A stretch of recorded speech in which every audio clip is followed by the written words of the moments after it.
Hello and welcome to Preschool Storytime. I'm Miss Claire from the Chattanooga Public Library. Preschool Storytime is for children ages 3 to 5, but everyone is welcome. Grown-ups, we'd love it if you'd fill out the survey linked in the description box below. It helps us know how we're doing, it helps with funding, and we love hearing from you. We miss all of you and hope to see you soon.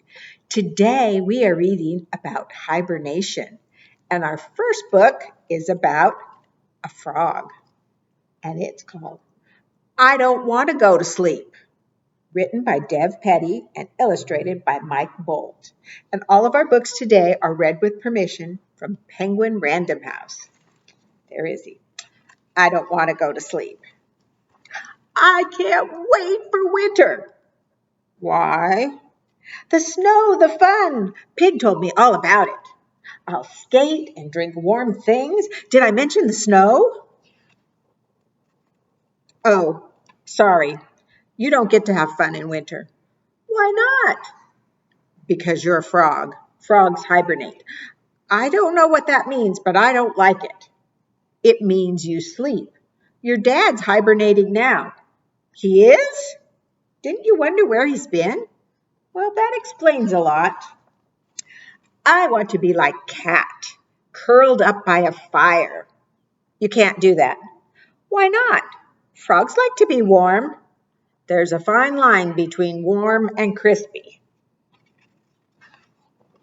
I want to be like Pig. Pig sleeps in a fluffy plaid blanket. You can't do that. Why not? First of all, you could get lost in here. Also, plaid isn't your color.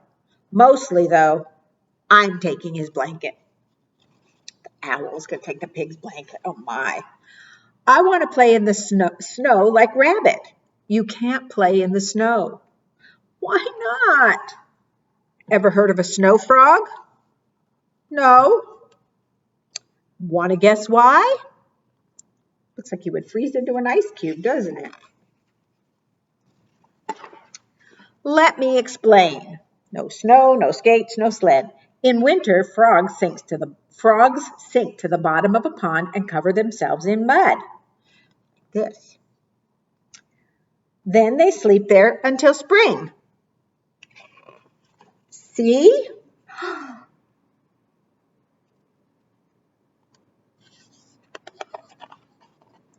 So everyone will be having fun while I'm asleep in the mud.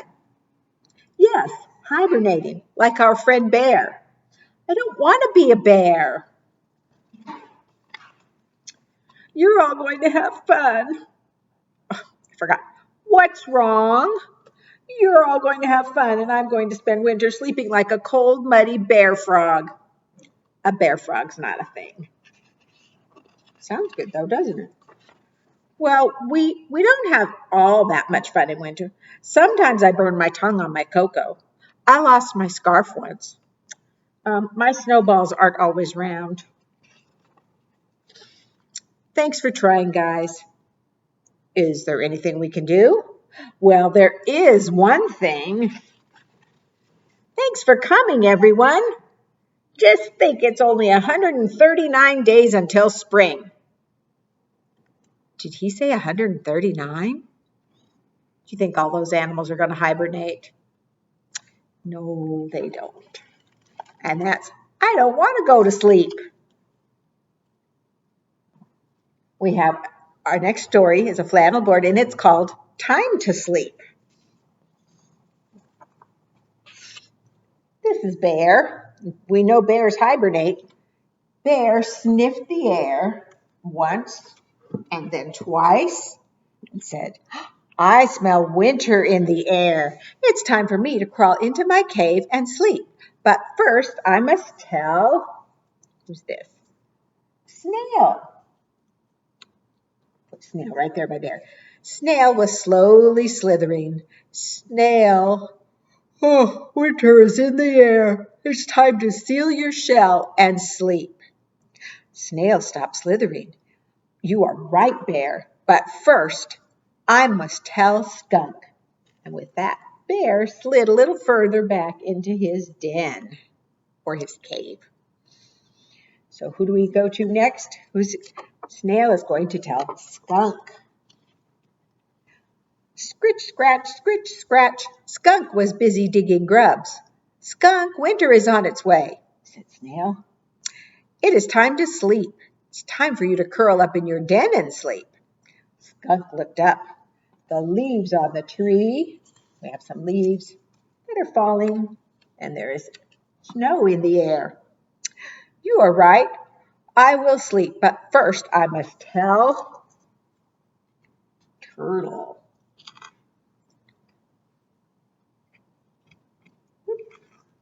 There's Turtle. Turtle was off on a ramble. Stop, Turtle. I have news. Winter is on its way. Winter? Yes, winter, said Skunk. It is time for you to dig down deep and sleep. The days have been growing shorter, said Turtle. It is time to sleep, but first I must tell Woodchuck.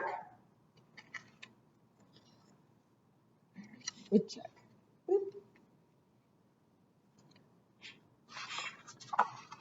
What do you think he's going to tell Woodchuck?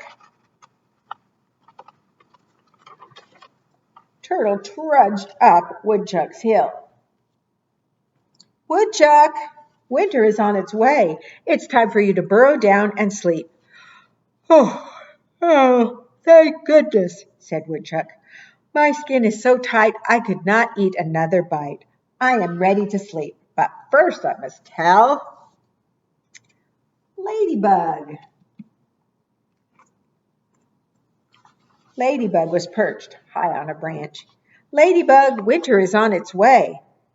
Ladybug flew over Woodchuck's head. Woo! The leaves are falling from the trees. It is time for you to slip under a log and sleep. All right, said Ladybug, but first I must tell Bear. Bear was softly snoring in his cave. Bear, Bear, wake up. The sky is full of geese honking, and winter is on its way. Bear opened one eye. What? It's time for you to crawl into your cave and sleep, said Ladybug. Ladybug, I am in my cave. I was asleep. Oh dear, I am so sorry, Bear. Please go back to sleep. Bear rolled over and closed his eyes. Ladybug slipped under a log nearby. Good night, Bug, said Bear. Good night, Bear, said Ladybug. Good night. Remember what that is? Woodchuck. Good night, Turtle. Here we can squeeze them all on here. Good night, Skunk. And who was that? Good night, Snail. I'll see everyone in the spring. There we go.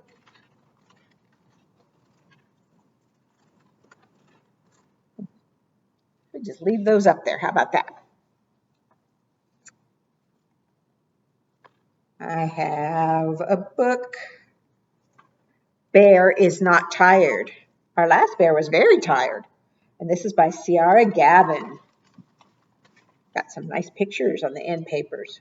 Bear and some ducks. Bear and the ducks lived together under the same roof. They were one big happy family. Sometimes Bear forgot that he wasn't a duck. He hardly noticed the difference. Look at him swimming. Then one morning there was a sharp chill in the air. The ducks didn't mind, but the cold tickled Bear's nose. It could only mean one thing. Winter was coming. And that meant it was nearly time for Bear to go to sleep. He'd been having so much fun, he'd forgotten all about it. He has a duck on his head and ducks on each arm. Ducks don't sleep through the winter. Bear knew they would carry on as usual. He didn't want to miss out on all the fun. He even had his winter clothes all ready. So Bear decided to stay awake. After all, he wasn't feeling the least bit sleepy. See the happy face he put on the calendar for winter? But the ducks began to notice a change in Bear. He kept falling asleep at the most inconvenient times. Bear tried to think of ways to stay awake. The ducks tried to help him. You see their little instruments, they're playing music for him, but he's still conked out. But nothing worked. Every sound was a lullaby. The rippling of the water, the hum of the washing machine, the tap, tap, tap of baby ducks' feet. Bear was so tired. Nothing made sense anymore. Mama Duck said Bear couldn't fight who he was. Bears are bears, and bears are supposed to sleep in winter. She promised him he wouldn't miss a thing. Feeling reassured, Bear finally went to a deep, deep sleep. The ducks carried on with their usual winter activities. They included Bear whenever they could. Even Baby Duck found a way to keep him close.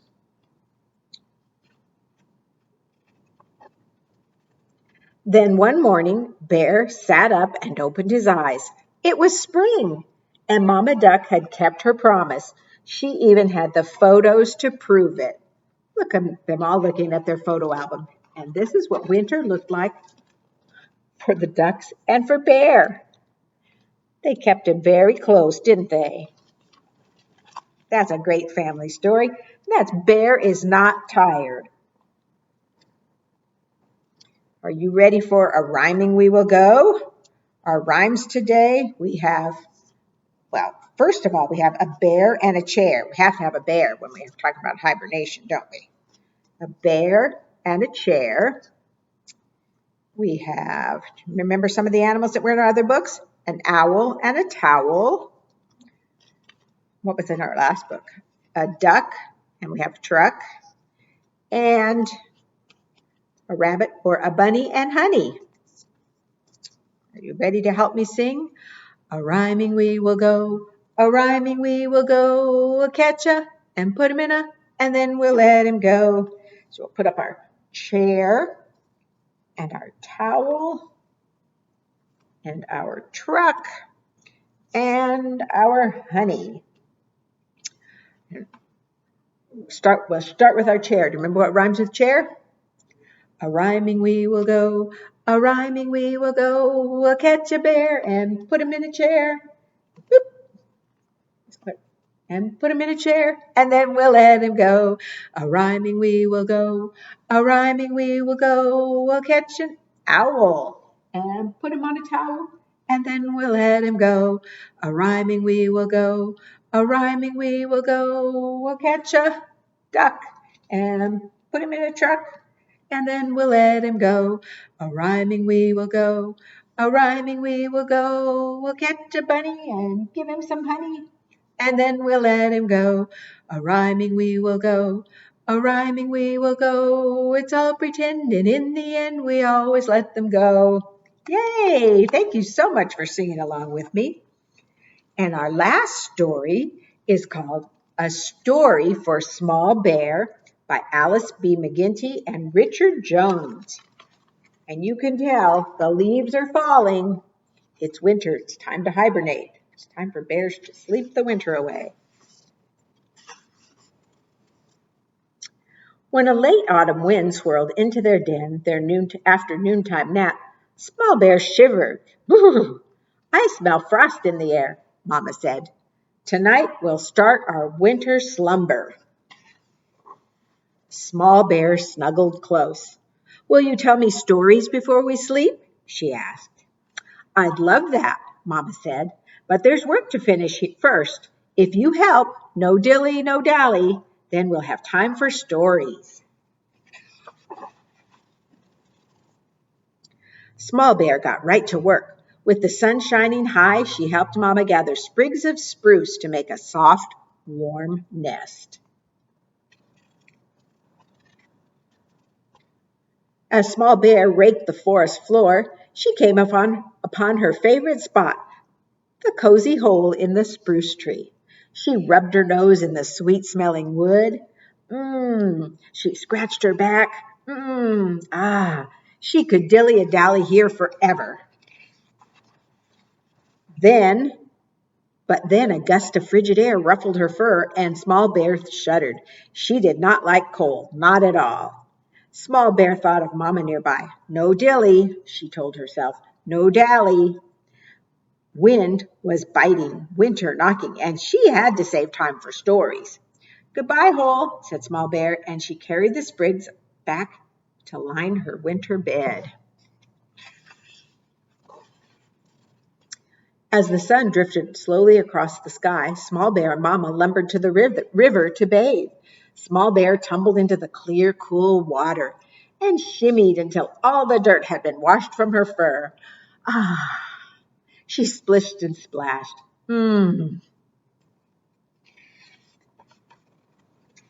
dilly. She knew that's what Mama would say. Still, she rolled and wriggled and played some more. No dally, Small Bear thought, but it was hard to leave.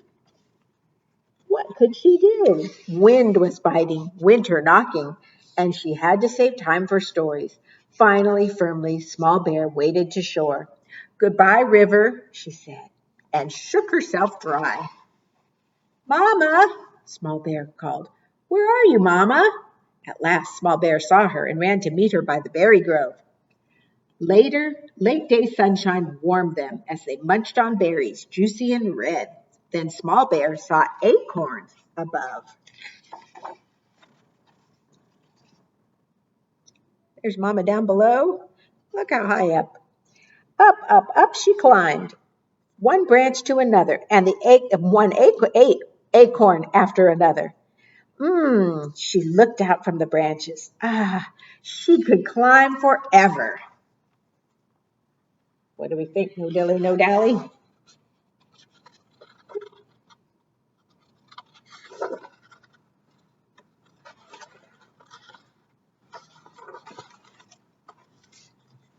But now the sun began to curve into sunset. No dilly, Small Bear reminded herself. Still, she reached for a particularly plump acorn. No dally, Small Bear said. But how could she leave? The forest was full of food and adventure. Suddenly, though, Small Bear shivered. Sun was setting, wind was biting, winter knocking, and she had to save time for stories. Small Bear knew what to do. Goodbye, trees, she said, and down she scrambled. Mama, she called. She scampered between bushes, scurried over rocks. Mama, Mama. Finally, Small Bear saw her lumbering near the mulberry trees. Here I am, Mama, she said. And together they started down the path toward home. She's getting carried on Mama's back. Back in their den, warm and clean and fed, Small Bear and her mama nestled down in their spruce bough nest. Did I save enough time for stories? Small Bear asked. You did, Mama answered, and pulled her close. In a deep, rumbling voice, Mama began. Once upon a time, there lived a small bear who loved to play. Her mama watched as she scratched in her cozy hole. No dilly splashed in her clear, cool stream. No dally, and adventured in their tall, tall trees. Would she save time for stories? Small Bear listened content because she knew how this story would end. And as the first snowflakes of winter floated down outside, she drifted off to sleep. And here we have some snowflakes on the end papers. And that is a story for Small Bear. Thank you so much for joining me for Stories of Hibernation. I hope to see you all soon. I miss you. Goodbye.